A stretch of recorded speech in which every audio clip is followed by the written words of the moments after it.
రెండవ పెళ్లి అంటే రెండవ అవకాశం కాదు, ఒక కొత్త ప్రయాణం. ఈ కొత్త ప్రయాణంలో 60% మళ్ళీ విడిపోతున్నారు.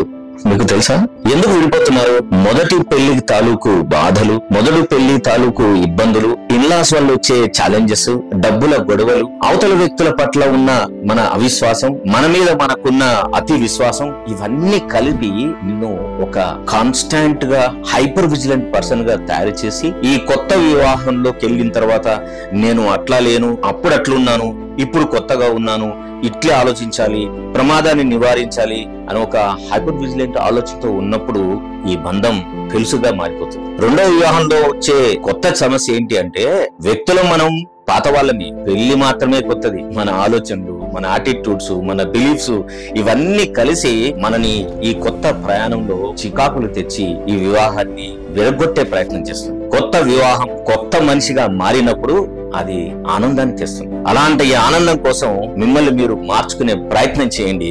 అప్పుడు మీ జీవితం బాగుంటుంది.